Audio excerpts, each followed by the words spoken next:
sabem. Mas não respeitar a quarentena, ir para as ruas ou até mesmo não respeitar o que está sendo avisado pelas autoridades é crime. Quem vai conversar com a gente hoje é o Leandro Bastos. Ele é procurador da República do MPF da Bahia. Obrigada, Leandro, por conversar conosco. Olá, Thaís, boa tarde. Eu que agradeço a oportunidade de poder esclarecer aqui para os cidadãos, para as pessoas que estão envolvidas na quarentena. Todos nós estamos envolvidos e é preciso que saibamos o que é crime e o que não é crime nessas relações que temos com a Covid-19. Primeiro de tudo, as recomendações do poder público para que a pessoa fique em casa, para que a pessoa não saia, constitui crime o desrespeito a essa recomendação? A resposta é negativa. O mero fato de você sair de casa, dar um passeio em um parque não interditado, o mero fato de você ir ao supermercado fazer suas compras, é um direito de ir e vir do cidadão. Ou seja, o poder público ele busca evitar que haja aglomerações, busca evitar que o cidadão saia de casa, porém, só vai constituir crime contra a saúde pública quando houver um descumprimento de uma ordem do poder público. O que é uma ordem do poder público? É quando o poder público, por intermédio de um decreto, de uma portaria, de uma resolução, ele proíbe que o cidadão, por exemplo, se dirija a uma praia, que ele, por exemplo, abra sua loja no comércio, já que é um serviço não essencial. Aí sim, se ele descumpre essa ordem ou determinação, ele pratica, em tese, o crime do artigo 268 do Código Penal, que é uma infração de medida sanitária, que é um crime contra a saúde pública. Logo, há uma distinção a fazer para que o cidadão entenda o que é crime e o que não é crime. Só vai ser crime se ele descumprir uma determinação do poder público, que ele abrir uma loja em um shopping quando é proibido abrir o comércio, ou se dirigir a uma praia, como eu falei aqui, interditada, ou formar aglomerações. Há decretos municipais ou estaduais que dizem que não pode formar aglomeração, reunião com mais de 50 pessoas ou mais de 100, a depender do caso. Então, se ele descumprir esta ordem, esta determinação do poder público, ele vai praticar esse crime, que é um crime de menor potencial ofensivo. Em tese, a pessoa não vai ser presa, a não ser que ela se recuse a comparecer à delegacia e assinar um termo circunstanciado e também assumir o compromisso de, posteriormente, se dirigir a um juizado especial criminal. Se ela se recusar a isso, ela pode, em tese, ser detida, porque estaria descumprindo uma determinação do poder público. Exemplo, então, Leandro, para ficar bem claro para as pessoas de casa. Vou dar um exemplo aqui, Belo Horizonte. Belo Horizonte tem um decreto da Prefeitura de Belo Horizonte que nós precisamos utilizar máscara ao sair na rua. Se eu sair na rua e não respeitar este decreto, eu estou cometendo um crime? Aí tem que analisar o decreto. Se o decreto disser que é uma recomendação que se use máscara, isso não configura crime. Se o decreto estipula que há uma obrigação, fica obrigado a usar máscara, se a leitura do decreto estiver assim, configura o descumprimento, em tese, em princípio, claro, o crime do artigo 268. Tudo vai depender do que estiver escrito no decreto. É importante que o cidadão ele leia o decreto para que ele saiba se está descumprindo uma mera recomendação. E o que é recomendação? É quando o decreto ele diz, evite sair de casa sem máscara. Evitar é recomendação. Quando ele diz, é obrigado, determina que o cidadão use máscara, aí sim, quando falar a palavra determina, ou é obrigado, há uma obrigação e há um crime, portanto. E vamos colocar aqui outro caso. Percebo que estou com alguns sintomas do Covid-19. Não respeito a quarentena, vou para a rua e desrespeito as recomendações com relação a esse isolamento. Estou cometendo um crime ou só estaria cometendo esse crime se eu tivesse certeza que estou positiva? Aí vai depender justamente do seu dolo, que em direito penal, o que é dolo? Da sua intenção ou do risco que você está assumindo. Se você, por exemplo, é um médico e conhece os sintomas da Covid-19 e você tem aquela probabilidade de ter essa doença e mesmo assim você assume o risco, não faz o teste, não procura atendimento médico e sai às ruas, você estaria, em tese, cometendo um crime contra a saúde pública, porque você estaria assumindo o risco de transmitir essa doença, mesmo não tendo o teste ainda. Porém, se você é um cidadão leigo, que não tem sequer conhecimento dos sintomas da Covid-19 e não tem ciência disso, tem algum sintoma que não está ligado diretamente à doença e você sai às ruas, você não tem a intenção e nem está assumindo o risco de propagar a doença. Tudo vai depender do conhecimento da pessoa. Você não pode exigir de uma pessoa com uma cultura mais simples, vamos dizer assim, que conhecimento diferente de um médico e diferente, por exemplo, de uma pessoa que trabalha com vendas, né? Vamos dizer assim.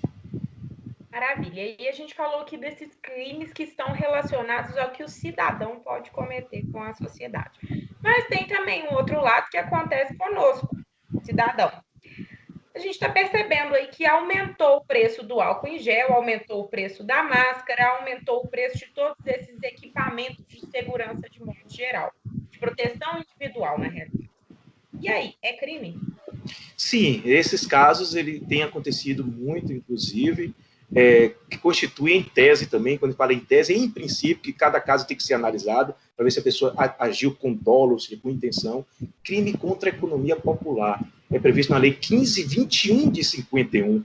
É o exemplo clássico do empresário, de uma pessoa jurídica, de uma empresa que eleva os preços do álcool em gel com o propósito de angariar lucros exorbitantes às custas de uma situação de pandemia, às custas de uma situação de vulnerabilidade da sociedade e se aproveitando justamente dessa situação de excepcionalidade, certo? Então, esse estado de excepcionalidade, ele se aproveita, ele eleva sem justa causa o preço e comete um crime contra a economia popular. Outro crime também praticado pelo empresário em tese é quando ele anuncia, por exemplo, álcool em gel a 70% e, na verdade, o produto é a 54%, porque sabemos que a 70% é quem realmente tem a eficácia de combater ou de prevenir, né, que a pessoa contraia essa doença. Então, se ele anuncia o produto com a qualidade superior ou inferior à que é real, ele pratica um crime contra o consumidor, previsto no artigo 66 do Código de Defesa do Consumidor, que é a Lei 8.078 de 90. Agora me parece que está até mais estabilizada essa situação, mas no início da pandemia, algumas pessoas foram para o supermercado e estocaram as coisas. Isso é crime ou não? E quem está vendendo pode limitar a quantidade ou não?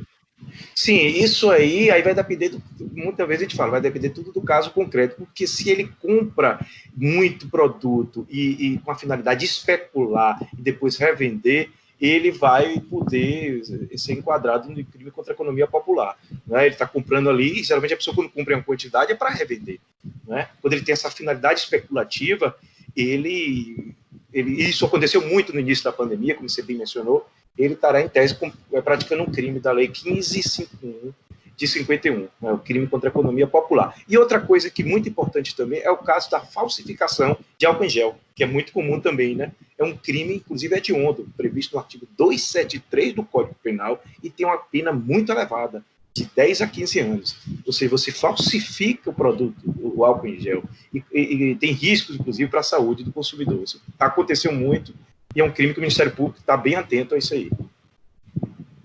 Maravilha. E aí, Leandro, sou um cidadão, percebi que está acontecendo isso em algum estabelecimento que eu fui adquirir o produto ou alguma desses exemplos que a gente deu aqui durante a entrevista. Como eu devo me comportar? Eu devo procurar a segurança pública ou eu devo procurar algum órgão de controle? Bom, eu vou até responder a tua pergunta que eu não respondi de forma completa anterior. A questão da limitação da venda de produto em álcool em gel. Sim, ela é razoável. Por quê? Porque ela visa proteger o consumidor e visa fazer com que todo consumidor adquira o produto. Então, ela atende o princípio da solidariedade, o princípio de que todos devem realmente ser contemplados com o produto álcool em gel. Ela visa, inclusive, evitar especulações, mediante aquisição de produtos em massa para posterior revenda, e visa distribuir de forma equânime o álcool em gel. E quanto à sua pergunta, o que é que o cidadão deve fazer? Se vendo alguma irregularidade, algum crime, alguma ilegalidade, ele pode procurar tanto o PROCON como o Ministério Público do Estado ou federal, dependendo do caso, e a Polícia também Civil. São os órgãos públicos, geralmente, que fazem a repressão desses crimes, apuram, inclusive, investigam e punem as condutas criminosas. Maravilha. A gente sabe que é um momento sensível que todos nós estamos passando, mas às vezes é importante a gente ter assim um esclarecimento de uma pessoa que se preocupa com o outro, assim como você, para deixar isso bem claro. Nesses minutos aqui finais, eu gostaria que você deixasse uma mensagem para a população relacionada a essa questão jurídica da pandemia e também uma mensagem, né, para que a gente saia disso o mais breve e melhor possível. A mensagem é que nem o poder público, nem os órgãos de persecução, ou seja, a polícia, o Ministério Público, não poderão sozinhos combater essa pandemia e prevenir a proliferação da pandemia.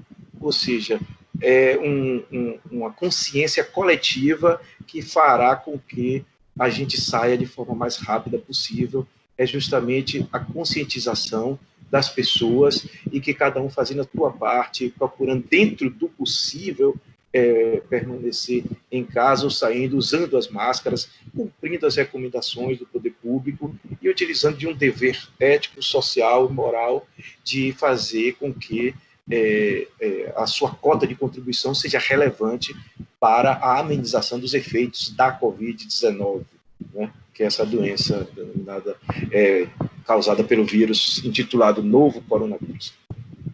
Maravilha. E para finalizarmos realmente, o Corona Voucher, infelizmente, a gente tem percebido aí que algumas pessoas estão se valendo, até mesmo de CPF de quem já morreu, para poder pegar o benefício. Ou às vezes a pessoa nem precisa do benefício, porque não se enquadra em todos os pré-requisitos, mas ela tem como provar que é autônoma, se encaixa em outro, e o governo flexibilizou isso para que nesse momento pudesse atender todo mundo. Isso também é crime? Isso o Ministério Público está investigando, tem muitos procedimentos no Ministério Público sobre isso, e se a pessoa se utilizar de má-fé, de dados falsos, sim, seria crime, inclusive um crime de estelionato contra o poder público, não é? Porque você estaria utilizando de dados falsos, ou indevidos, ou não verídicos, para adquirir um benefício que é dado pelo poder público, né? Enganando, ludibriando o poder público, quando outros cidadãos poderiam estar adquirindo mediante informações verdadeiras, né? Em detrimento também da sociedade.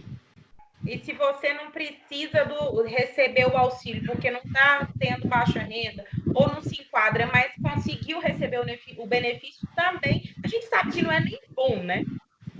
Essa consciência moral, ela devia ser interna, mas nem sempre fica bem claro isso para todo mundo e uma outra pessoa faz. É crime quem comete. Sim, o recebimento, inclusive, é a consumação, vamos dizer assim, do crime de estelionato. Ou seja, é o prejuízo causado quando ele recebe. Se ele consegue ludibriar, ele consuma, ele pratica o crime de estelionato, que é o previsto no artigo 171 do Código Penal, na sua forma consumada, ou seja, na sua forma completa. Se ele não consuma, se ele não chega a receber, apenas tenta, ele pratica tentativa de estelionato. Ou então, até, dependendo do caso, o uso de documento falso, né? Se for um documento, se for dados ideologicamente falsos, etc. Vai depender do caso concreto. Leandro, eu agradeço muito a sua participação aqui. Eu tenho certeza que clareou para muitas pessoas com relação a tudo isso que a gente está vivendo. Saúde para nós. Eu que agradeço, saúde a todos e vamos vencer juntos esse período difícil.